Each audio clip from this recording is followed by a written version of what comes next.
There's a strange kind of quiet There's that a hits strange kind of quiet after that you hits take that uniform after off for the you take last that time. uniform off for the After last there's time. no more After there's formation, no more no formation, clear left and no right limits, clear no left and right built-in limits, crew that no already gets built-in you, and crew that already gets you, life and just keeps moving. life just But keeps the moving. mission But the feeling can mission fade real feeling fast can and fade real the gap fast. can mess with And your head, the your gap mood, can and mess with your head, your how you even mood, show and up at home, at how you work, even and show up other at home, places at in your work, life. and other places in your Now, life.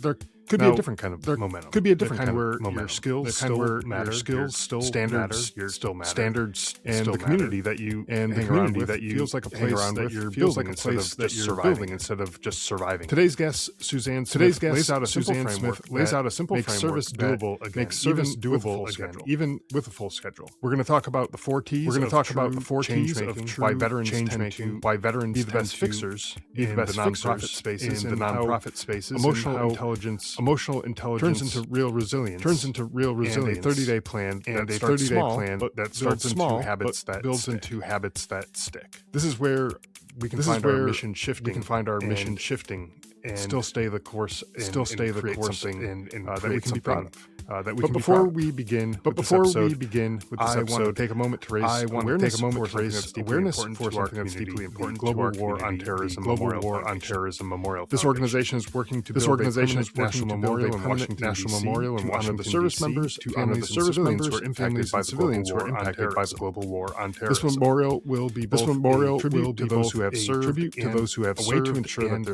a way to sacrifices are ensure that their recognized and sacrifices are remembered for recognized and generations to remembered come. for If generations you'd to like to come. learn more If you'd or like to find out learn how you can more support their or mission, find out how you visit can support GWAT their Memorial mission, visit GWAT Foundation.org. Memorial Now let's get to Foundation.org. today's Now episode. let's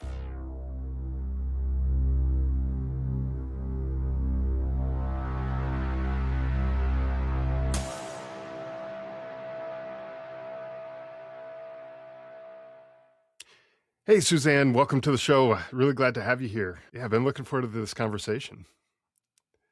Me Um, too. I have been for a while. I think this is going to be fun. You've asked some really good questions, some tough ones. And for a professor, I have a very high bar as far as like tough questions. And you have definitely done a role reversal. I feel like I'm a student right now. oh, excellent. That's maybe a first I've ever gotten that I'm stumping the teacher, you know? You will Uh, tell me if I get an A plus at the end with my answers. So we'll leave I that at the will. very end for people to stick with us. I'll get my red pen out and everything, you know? Um, Perfect. I love it. all right. So before we get into the episode and kind of everything that we're going to talk about today, can you just introduce yourself a little bit for the listeners who maybe aren't familiar with you? Share a little bit about your background and a little bit of who you are. Absolutely. So I already mentioned I'm a professor. So I actually get the luxury of teaching. I actually tell people it is my fountain of youth, that it keeps me young.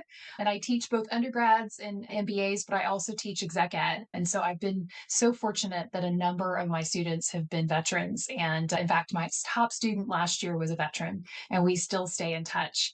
But I also, in my day job, I'm a consultant, and I get to work with a lot of organizations, including those who directly serve veterans but also have as a part of their group of people who they serve veterans. I'm also a keynote speaker and get a chance to travel the country, the world actually, and talk to people about change making, which is my favorite topic.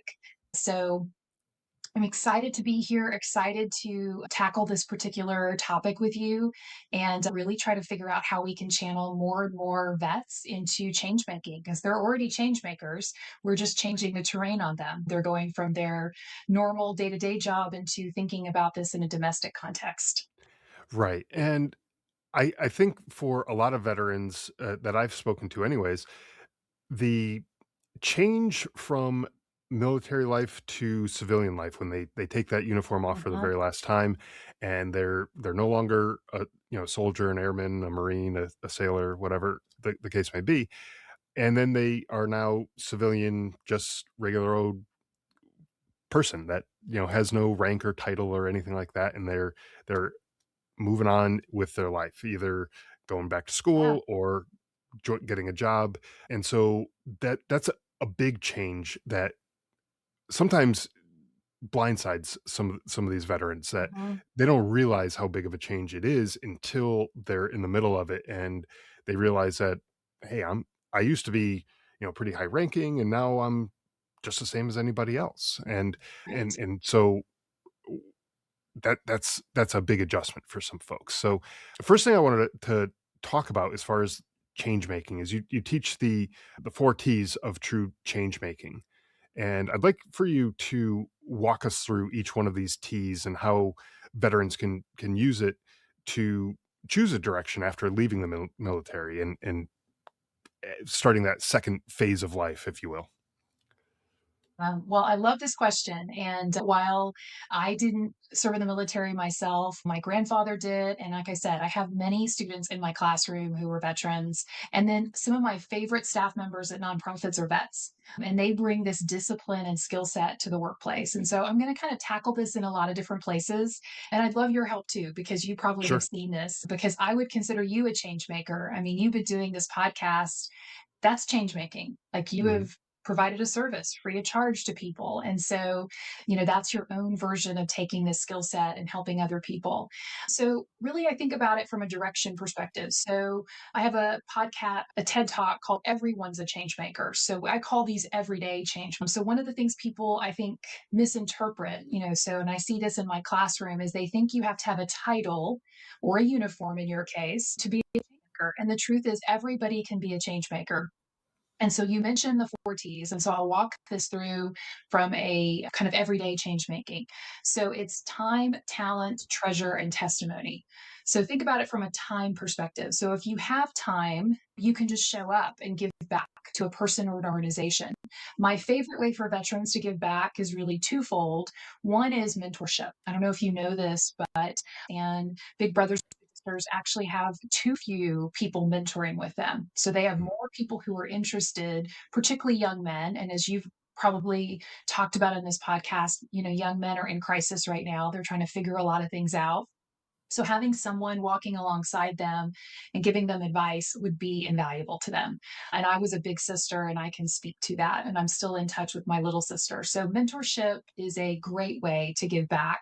The other one is being on a board of a nonprofit. I think that's how you and I first connected is I said, can I channel all of your listeners to being on a board of a nonprofit? Because we have so many great nonprofits out there and you guys have a million skill sets you could give to being on a board of a nonprofit. Um, One thing that you guys do, I think, better than anything is you're just really good at execution and you're really good at logistics. And that is probably something that I would give nonprofits a barely passing grade on. They're not as good at execution and logistics.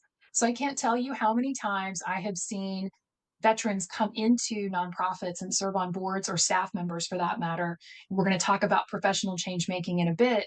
And they immediately take the food bank that has a long, waiting line of people and they have to wait 30 minutes to actually get through the food bank and they turn it into like a 3-minute wait Mhm. because you guys are just so good at logistics. And it's just not how the brain of most social workers and nonprofits think.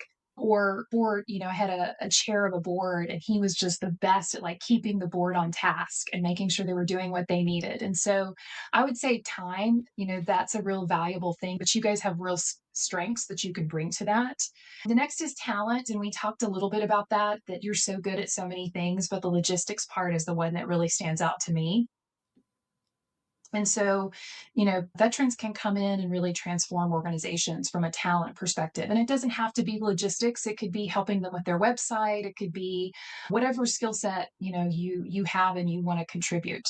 And there are organizations like Catch a Fire and others that have a list of here's all the things that nonprofit needs. So think a little bit like a match.com for people who want to volunteer and people Mhm. who, have an interest in volunteering. And so you can go to your local volunteer organization and you can usually find organizations that are in need and you can just kind of look through the list and you can get matched with them. Of course, there's treasure. And most people, think about giving the money away. And certainly veterans, when they come back, sometimes they're still figuring out their finances. But one of the things that I know is that veterans also have credibility. And so I think veterans actually are listed as Americans as one of the highest trusted group out there from a profession perspective. And so I've seen individuals who don't have a lot of treasure themselves, but they'll go out and talk about how a nonprofit has made a difference to them and it encourages people who do have wealth or more treasure to then donate. Mhm. And so that can be really beneficial. And then lastly is testimony. So we've all been touched with something. Maybe we have a family member who has a healthcare issue, or maybe you were mentored yourself, or maybe you're just particularly interested in your own zip code and there's something going on you care about.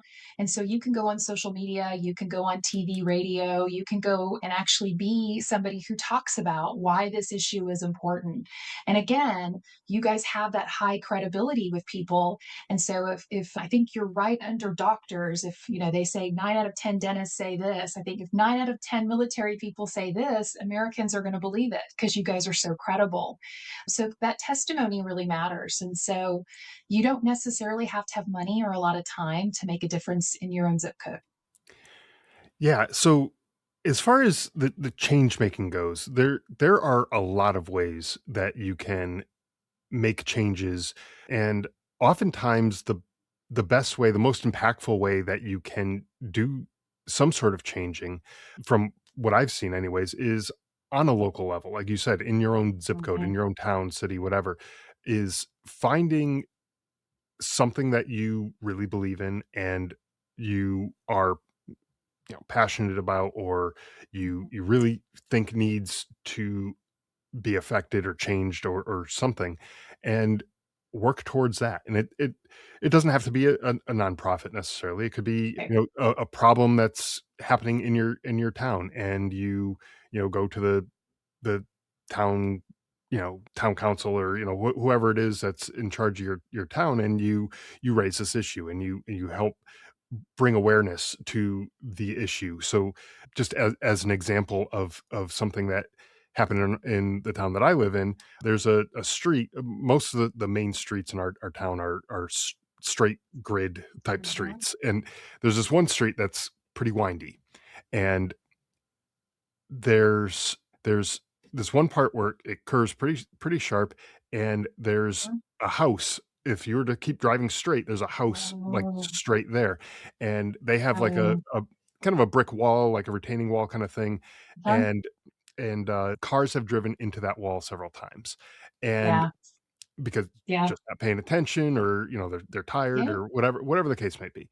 And so these people who lived in this house hung a giant, obnoxious looking sign off the wall that people were driving into.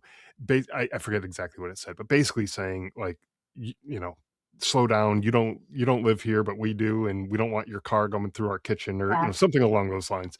And now there's a guardrail on the side of that street, because they Mm, brought it to the attention of the city. The city wasn't really doing anything about it. They put this yeah. obnoxious sign up.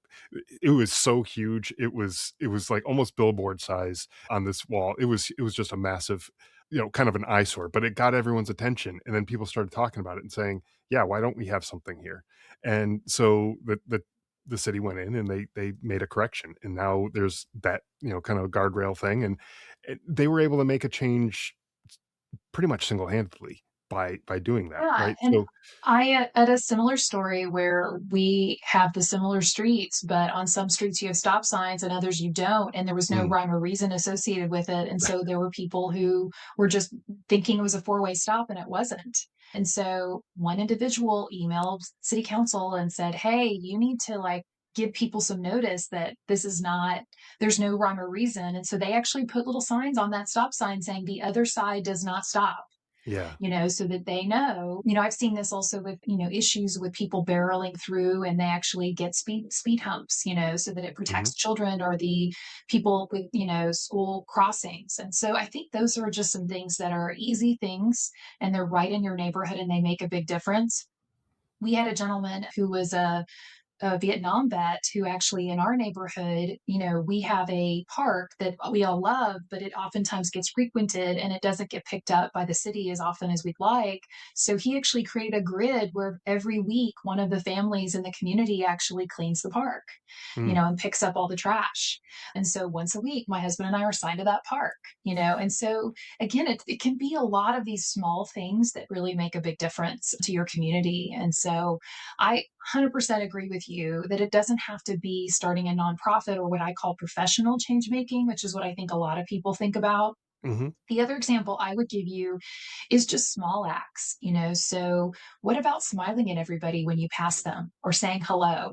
Or another example that I give people is like making sure you put away your grocery cart every time you go to a grocery store. Like doing these things of like, to me, it's like citizenship. Like, what do you do to model appropriate citizenship to other people? And so that's also change making because you're contributing to a larger society where all of us benefit from making sure there aren't, grocery carts all over the place and people say hi to each other, and that builds community over time. And one person can, it's the butterfly effect. One person can really make a big difference in that person's life. They could be having a bad day when they get that smile.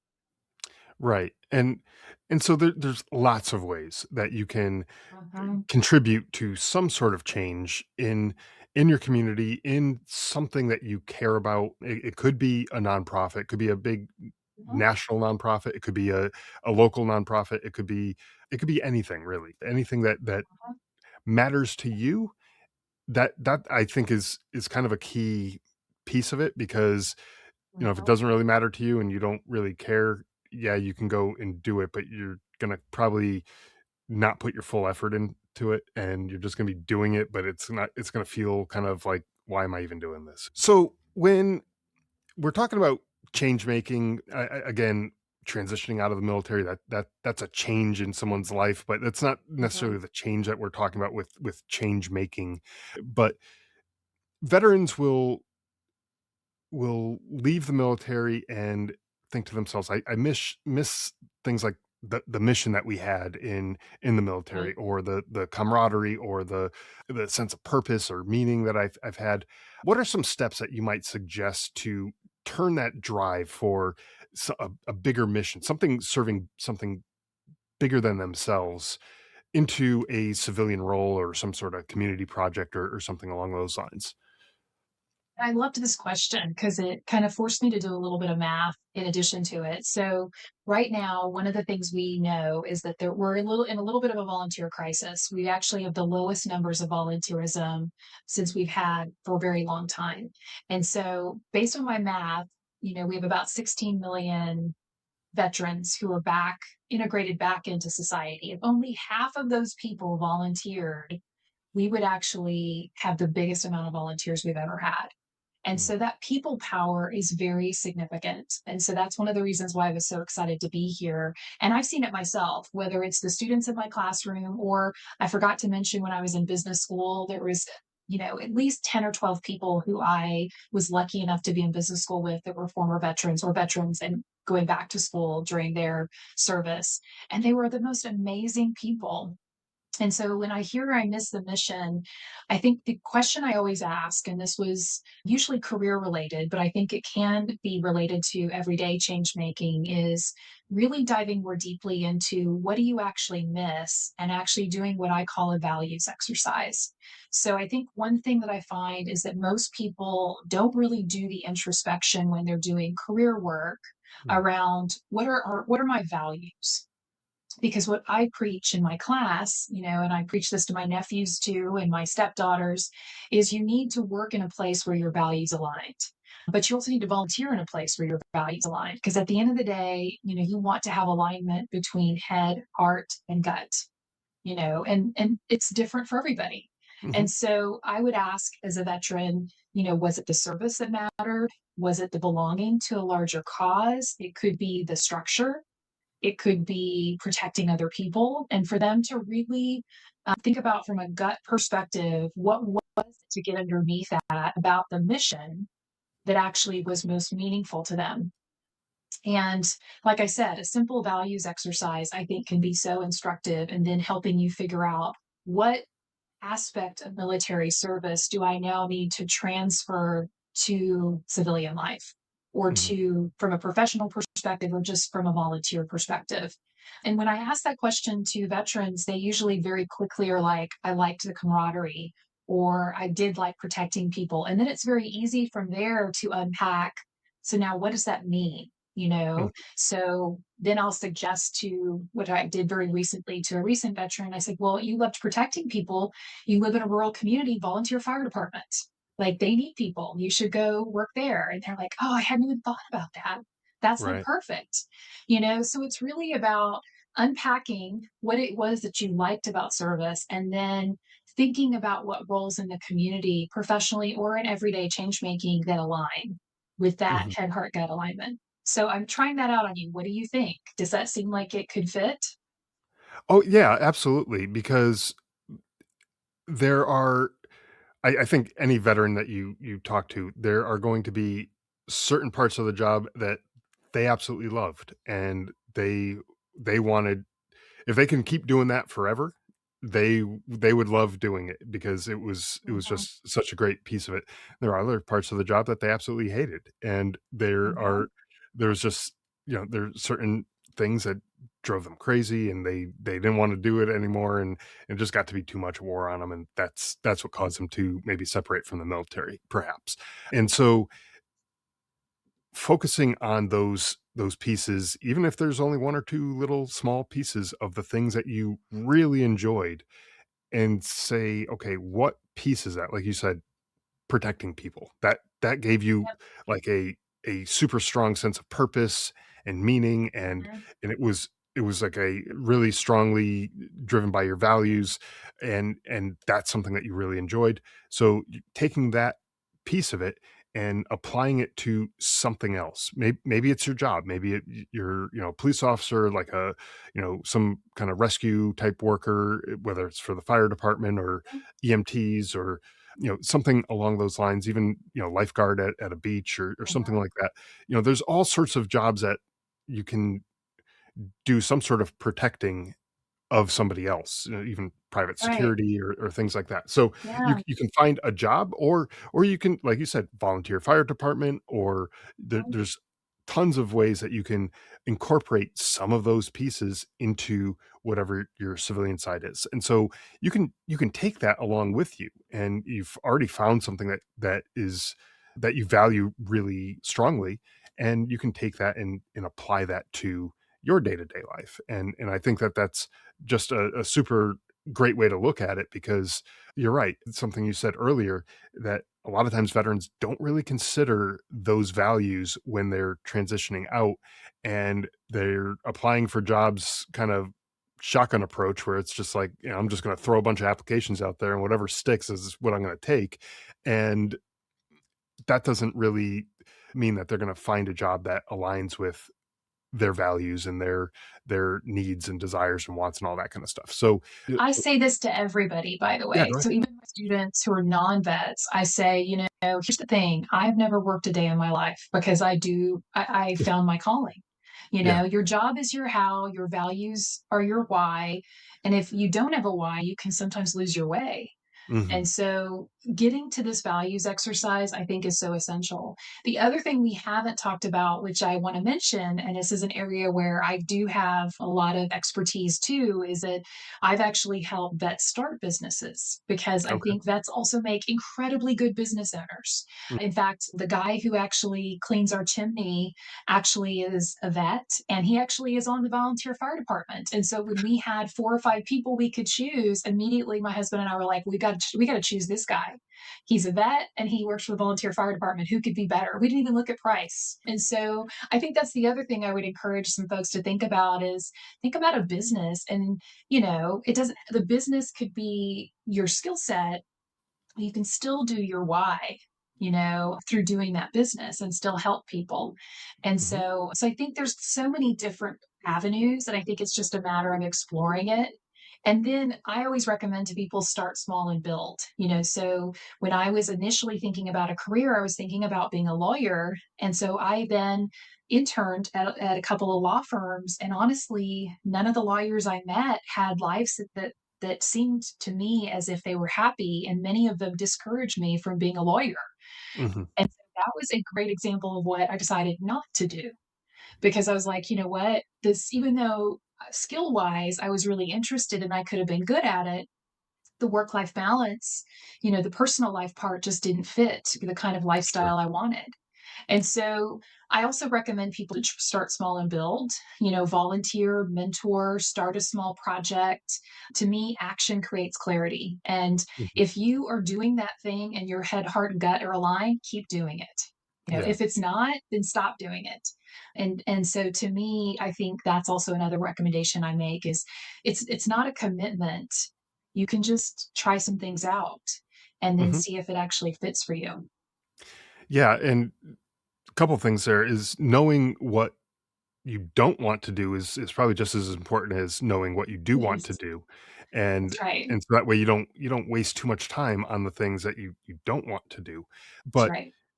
as far as starting small, and I agree, there's a lot of entrepreneurs who are veterans who are just killing it because they're just so awesome at what they do, and Mhm. they've like you, they haven't worked a day in their life because they are just so passionate about what they do and they love the work that they do. They don't look at it as work or a job. They look at it as I Mhm. get to go do this as opposed to I have to That's go right. do this. That's And right. and so but for folks who have an idea for a business and they're, it's kind of scary to go jump into the waters like that and start a business. But to your point, starting small, you can start a business while you have a job someplace else. And you can do it Mhm. on, nights and weekends and things like that where you have some time off and you have some your own free time. You can invest into that business just, a few hours a week here and there till things start gaining some momentum, and then you can either scale back time at your job and kind of, work it that way, or maybe you're at a point where you can leave that job altogether and you can focus solely on the business. But to your point, yeah, starting small is a great way, because if you start small and you're gaining no traction at all, might be a good indication that it's not the best business idea. You don't want to go leaving your, full-time income where you may not be getting that kind of income coming back in I think later that's a on. great idea. In fact, so I teach in the entrepreneurship areas in the business school. I personally recommend to my students to be an intrapreneur first before they're an entrepreneur. Okay. So learn all the hard mistakes on someone else's dime while you're still making retirement. And so if you want to start, let's say a real estate business, don't go out and start your real estate business from scratch. Go work for a real estate business. Figure out again what you do like, what you don't like. Do you want to do commercial? Do you want to do homes? Where do you want to work? And then narrow the focus. And then you're able to kind of help create the business that is tailor made for you, or in better yet, tailor made for you and tailor made for the market where there's a market void. And so I think that's the other thing I recommend to people is, really thinking that through. I will just put in the idea of going back to school too. I think that's an area where, veterans have a lot of benefits as far as being able to go back to school. I think there's lots of business schools out there. And like I said, some of my best students were my business school students, and that gives them not only the entrepreneurship experience, but they get kind of the skill set that they need to say, like, what makes a good business a business? Hmm. Like, how do I create a market based solution to whatever it is I'm most interested in? And there's also a lot of good pitch competitions for veterans. And so there's ways that you can get startup capital as well that I think, could be beneficial so that you're not, using your own savings, but you're using, lines of credit from a bank or other things. Sure, sure. Yeah, there's a lot of options out there for things like There that too. is. But and even there may even be some loan options available through the VA and That's other right. There are. veteran-based organizations, other nonprofits and stuff that might be able to help Mhm. with those types of things as well. So, there lots of options. I don't wanna go down that rabbit hole right now because I don't have That could all be of a that. whole other podcast. I think so, yeah, there's so many options out there right now, There so, are. um Mhm. so talking about this kinda change where you have, someone who had that sense of purpose in the military. They had Mhm. their rank and their that title, that sense of importance, maybe if they're, a little bit higher ranking and things like that. I see this a lot of times with officers who get out of the military. They're used to being in charge of large groups of Mhm. people, and then they go and apply for jobs, and they are, I don't want to say they're at maybe entry level positions, but they're not as high up as Mhm. they were expecting that they Yeah. they would be. And so the I guess the question I have with that is, how do you help someone separate their purpose from their job title, especially after, a career like being in the military? Yeah. So again, I can't speak from my own personal experience, but one of the things I tell my clients is that I'm kind of half mechanic, half therapist. And the therapy side of me, my mom was an LPC, so she I think would say, and I would agree, that with every transition, it's going to feel like a loss. And so I would just lean into that and recognize that you're going through a transition. And one of the things that I know is when you're living your purpose and you're values based, roles just become tools. I didn't start out as a consultant. I've had lots of different jobs in my life. And you're right. As I shifted from working and then getting my MBA and then get after my MBA, I had to start at a different rung of the ladder because I Mhm. decided to do something different. I did what was called job switching. And so anytime you job switch because you want a different livelihood or you want to move into another role, you have to take a couple of rungs down in order to build yourself back up. So it was a choice, but I do think there's a loss associated with it, and you have to just feel that loss and kind of surround yourself with a support system. So this is where I think veterans do a really good job of surrounding themselves in community and other people who've gone through that. I will say that's one of the reasons why I like the nonprofit space is I know just based on my own personal experience, but also from all my clients. They love working with veterans. So I do think that if you did decide to do professional change making, I think you could actually shift into the nonprofit space pretty easily. Mhm. And because there is that, like I said, that aura of credibility and all of those transferable skill sets, I think you would move in probably at a higher level than you would a corporate job and you'd get a chance to do that change making that we're talking about. So I would put in a plug for the nonprofit space because we need more nonprofit professionals. And I think the military is a great transition. Yeah. Um, but again, I would continue to ask them the question, what would you do if no one paid you or praised you for the work? And that should be the job they should focus on, and that should be the role that they should try to pursue and just be laser focused in on that. And that would be my suggestion is to focus less on title and more on how you feel when you do that job, because that's to me, title doesn't matter. It's really, are you making a difference? And when you put your head on the pillow, can you feel like I've spent, what I have done has been valued by other people and have I made a difference? Sure. Yeah, absolutely. And I guess that kind of goes into the next thing I kind of want to talk about here Yeah. is talking about emotional intelligence Mhm. and how that can be used kind of as a resilience skill. And the reason why I'm kind of jumping to that is because if you are doing something that is against your values or not necessarily against your values, but it's not necessarily in support of something that Mhm. like you said, if no one paid you or praised you for what you did, what is it that you would do? If you are if you're happy and you're fulfilled through what you're doing, you're going to be a bit more resilient than somebody who is Mhm. struggling to wake up from to go to work and someone who is dreading the drive into work and dreading having to go deal with their boss and the pile of paperwork that they have to go sort through and all the stuff that they need to do, and they're just mumbling under their breath that this job sucks and I hate this place and blah, blah. Mhm. They're going to be a little Mhm. less resilient, I think, than the person who loves their job and who loves everything that they're doing, right? And so, I feel like there are ways to kind of focus in on that emotional intelligence, but would you be able to talk a little bit about that and how that might play into kind of what we're talking about here as far as change making? Yeah, I love that. This is one of my topics, which could be a whole nother podcast. So I Yeah. will do a quick summary of emotional intelligence and why I feel like it's the next big thing. So we talk a lot right now about AI, but the only thing that AI can't do is EI. Like it has no Mm, emotional intelligence. And so we need people. And so, the careers where emotional intelligence is needed is where the future is, right? As far as professions are concerned.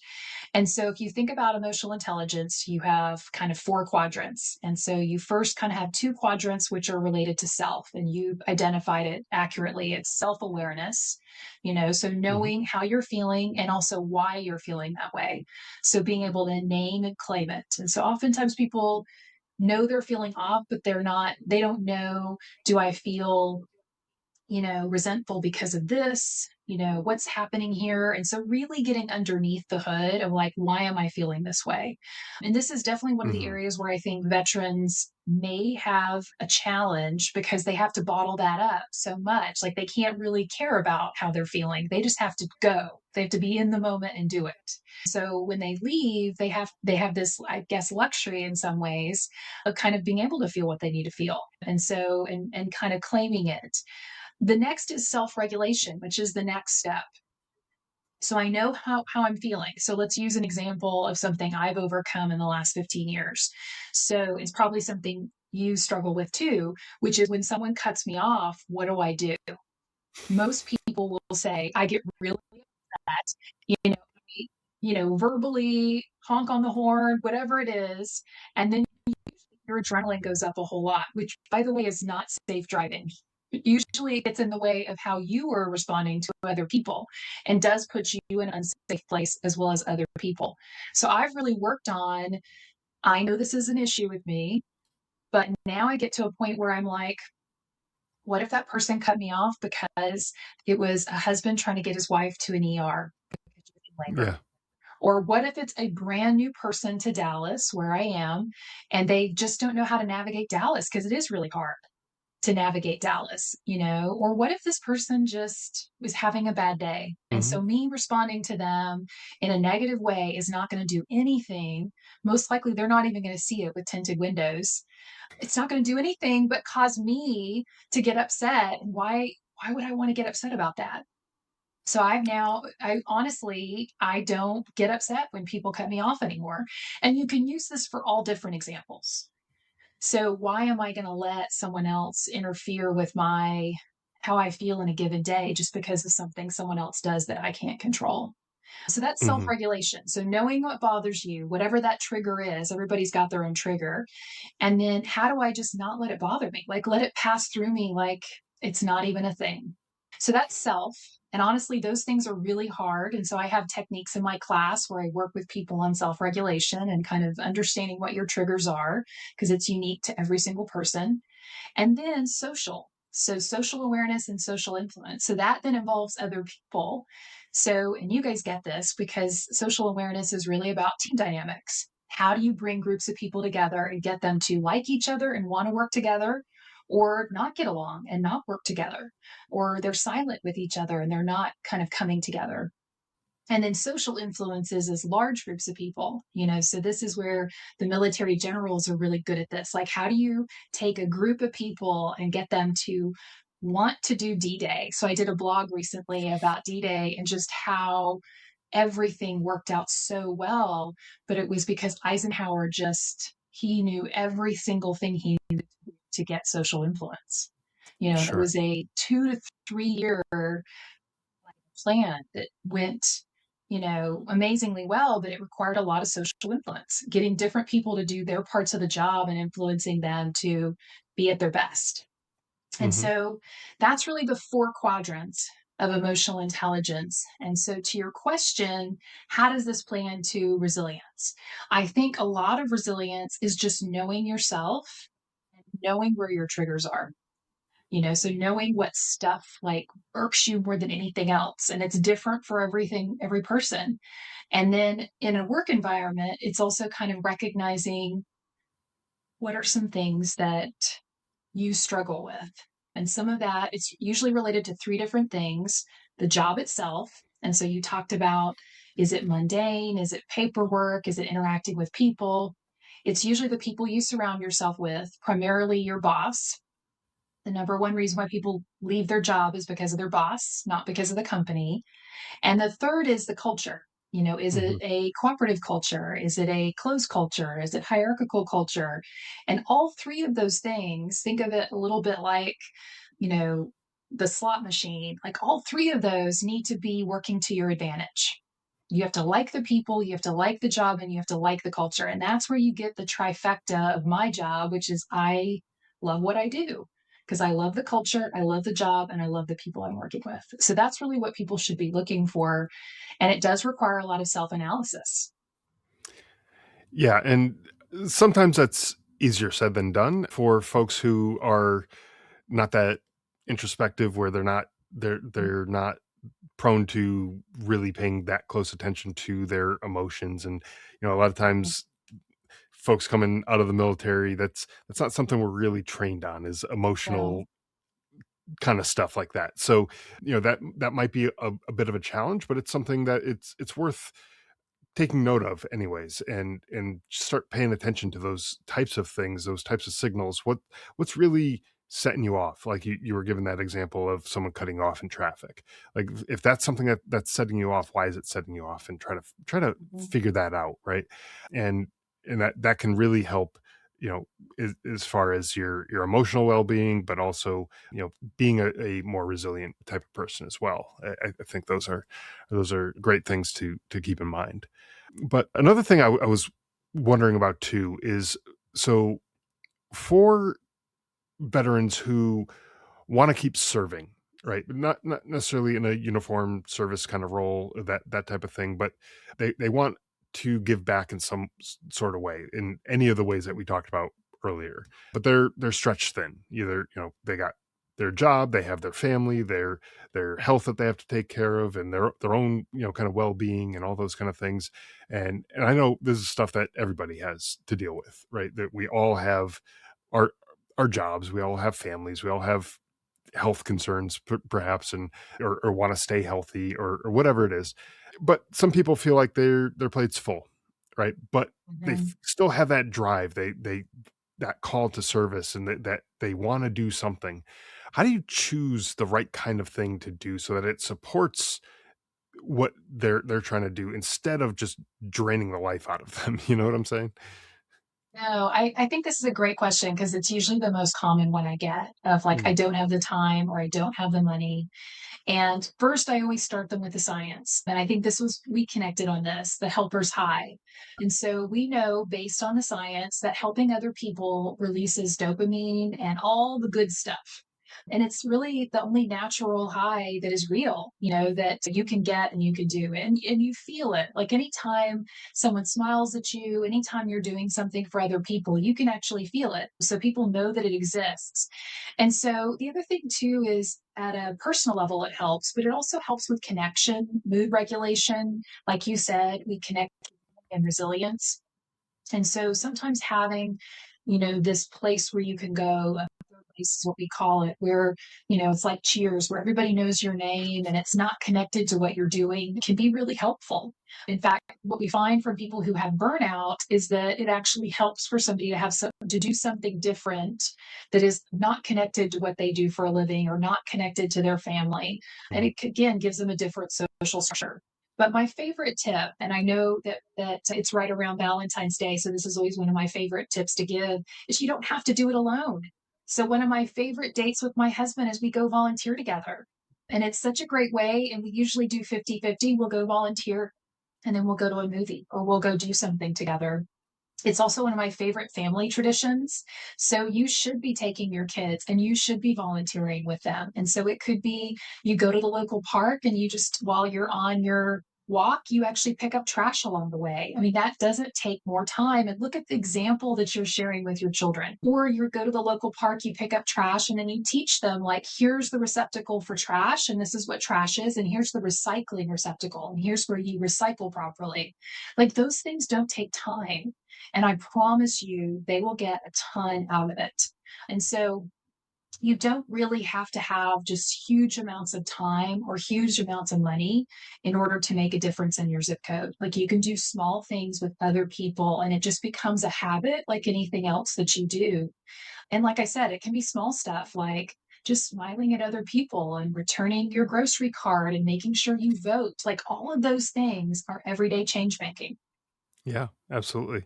And it's funny that you mentioned, picking up trash at a park, or something like that. There was a guy I had on the show years ago. I forget exactly how long ago it was, but he was talking about how you can very easily tell the veteran in a crowd when you you see someone Mhm. who's picking up trash on the ground Yeah. that isn't theirs. They're just walking by and they happen to see Yep. something on the ground, a piece of paper, or a soda can or something like that, and they just pick it up, and as they're walking, they find a trash can and they drop it Mhm. in there, and they just do it, and it's done.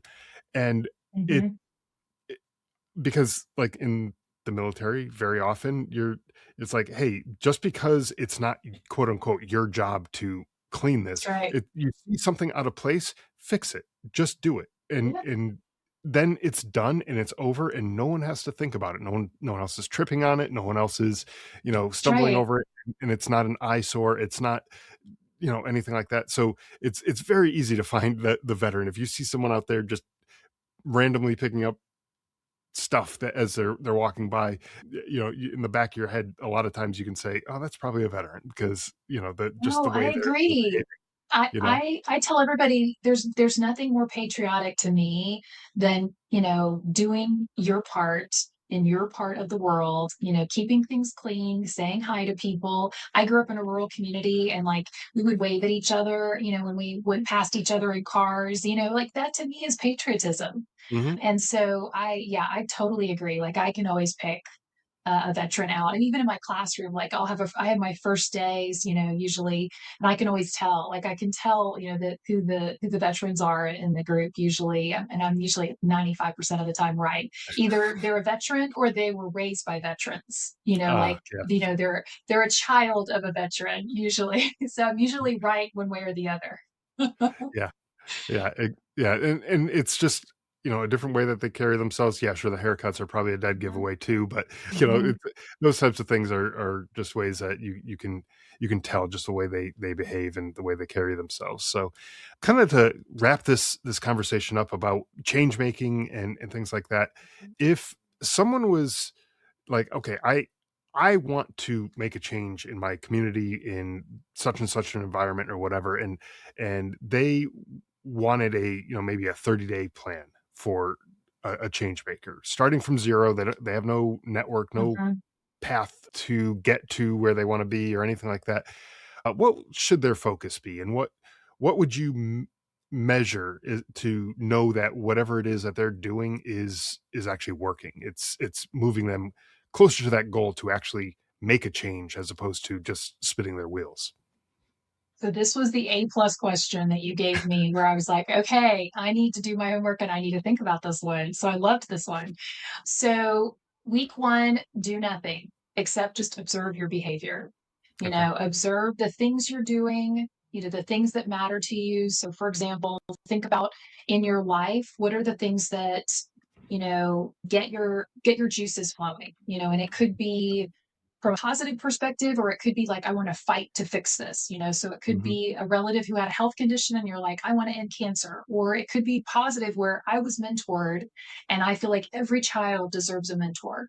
And just like pay attention to like, what are the things you feel are so important that every kid should have or every individual should have?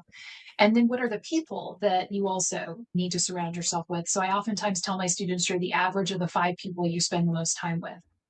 So it doesn't require you to be emotional, but you're just paying attention to like, when am I lighting up versus when am I kind of wilting a little bit? And you want to light up as much as possible.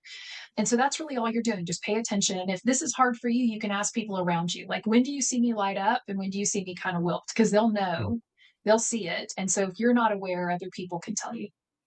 And then week 2 is again, just do that small action, so choose one thing, and it could be, I'm going to pick up trash when I'm out on my walk, or I'm going to teach my children the value of recycling and why that's so important, or I'm going to have a week of gratitude where every day I'm going to choose someone that I'm thankful for. And I'm going to send them a text or I'm going to send them an email or something along those lines. So whatever it is, and again, it can fit whatever T you want it to be. It could be the thing like you're talking about, where I'm going to try to get a speed bump. I'm going to fix this thing. Week 3 would be to just keep practicing it, and just really, seeing if that thing can happen for you. So for me, it would be like no road rage. Like I would be working on myself and saying like, what do I need to do to cause when this situation happens, nothing comes up in me. Like I'm just a neutral body when anybody cuts me off, which is where I am now. So hmm whatever it is, or maybe I decide no more doom scrolling. I'm only going to hope scroll. Like I'm going to disconnect from all the bad news that's out there. So I have a policy where I don't watch the news after 8 p.m. at night because I don't want to expose myself to, I just want to expose myself to happy thinking so I can get a good night's sleep, Sure. whatever it is. So I would say guard your mind, like make sure you're in control of your space. And then week 4 would be about connection. So really figuring out something you could do with somebody else. So if there is a person that you're interested in, like ask that person out and say, let's go volunteering together. I guarantee you, when I was single, if someone said to me, we're going to go on a date and we're going to volunteer, that would be the guy I'd be the most interested in. Like that would be unique and different. Or if you got kids, just say, guys, we're going to go for a walk, and guess what we're going to do? We're also going to pick up trash along the way. So let's get some trash bags and we're going to figure this out. Who can collect the most trash, and gets a prize. So Sure. do it with other people. So you get that helper's high with other people, and then it becomes a habit over time. So week 1, self-awareness, just pay attention to yourself. Week 2, small action.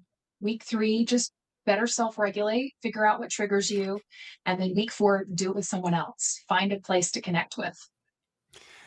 Awesome. Yeah. And that week 1, it sounded to me as you were talking about it, you didn't specifically say this, but I think that it's kind of in there, is kind of like just planning out what it is that you're going to be doing, by kind Yes. of just focusing on yourself.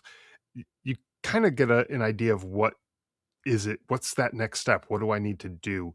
And it reminded me of a quote. I think it was Abraham Lincoln who said this quote, but it was something like, give me 6 hours to chop down a tree and I'll spend the first 4 sharpening the axe.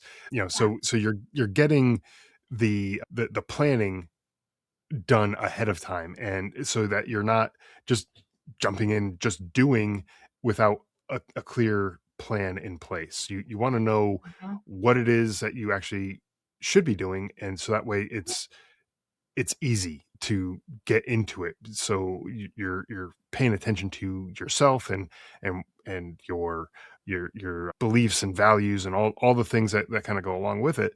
And that way, the direction that you need to head. And so you're not just jumping in the deep end and not really having a plan. Right. Couldn't have said it better myself. Yes. You're readying yourself. It's the whole fire, ready, aim situation. You don't want a fire, ready, aim. You want a Right. ready. So it's Right. the readiness phase, getting yourself, figuring out the websites you need to go to, maybe talking to other people about where they're volunteering. You're just exploring at that phase. You're not really doing anything, and you're not committing to anybody yet. Right. Exactly. So, and the other thing too about making some sort of commitment that you're not really 100% sure on is then you feel like you're letting people down, and that's not a great feeling to have either. But I've also heard, and I don't know the name of whatever this psychological phenomenon is, but when you go and tell someone, "Hey, I'm going to start this new thing, or I'm going to write a book, or I'm going to do this, that, and the other," and you get the praise for it. "Oh, congratulations. That's such a great thing. Oh, you're going to go volunteer and you're going to go do that. Oh, that's so great." You get the boost of all the happy chemicals as if you've actually already accomplished that It's thing. true. And Yeah. then you're going to be less motivated to actually go and do it. So, like you said, just sitting there by yourself and kind of being kind of introspective, not really chatting it up too much, not really doing too many things about it, and that will help you get a good plan and not lose steam when when you actually, when it's actually time to do it, because you've already gotten the benefit of those happy chemicals going on, dancing around in your brain. You're actually willing to go out and start doing it too. Yeah, it's what I teach my students. Like, it's a teaching principle. Like, set the goal and create a metric associated with that. Find someone else to do it with. Tell Hmm. somebody you're going to do it, because then they're going to ask you about it. I mean, that's how you get success with a goal. Right. And so it's all that stuff you talked about. And so yes, I think that that's such a wise way to approach this, is kind of little by little, step by step, and then of course it becomes a habit, and you're more likely to achieve it. Yeah, absolutely. Yeah. And when it becomes a habit, again, Yeah. it's going to be so much easier build that into your daily routine, or your weekly routine, whatever it is, that however frequently you do this thing, but it'll become that much easier for you, and you will stick to it a whole lot easier, as opposed to just doing it once and then never doing it again. And that doesn't really lead to any kind of long-term satisfaction, or good feelings. Just a one-off type of occurrence. It may be good for whatever it is, especially something that only is a one-off thing, like you were talking about, speed bumps installed, or something like that. That might take a few efforts to get that done, but once when it's done, it's done, and you're not gonna have the whole street be speed bumps. That would be obnoxious. So And that's the other thing that people don't realize is change making is addictive. So yeah, once you've done it once, then you think, okay, now what do I want to do differently? And so that's the thing I found is that people don't do change making once. They like get that speed bump, and then the next time they're like, oh, this thing needs to change, and they're like, oh, I know how to do that. I did the speed bump, that was easy, right. and so now I'm gonna take on city hall related to whatever. And so yeah, change making is kind of addictive. I think it's that helper's high. Yeah, yeah, that helper's high can, yeah, again, be really addictive, and get people to really take action, and make some Mhm. sort of changes in their communities. So, well, Suzanne, with that, I want to thank you for taking the time to join us today, sharing your insights on change making, and how we can use that as we go forward in our careers and our lives, and everything kind of post military service.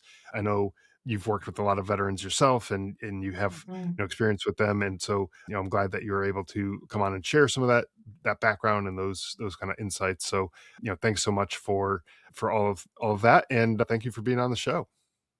No, thank you. I mean, you really walk the talk.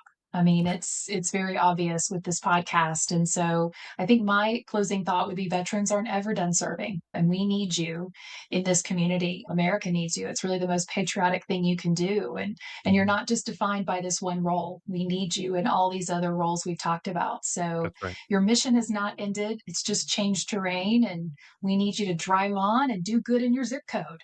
I love it. All right, thanks so much. Thank you.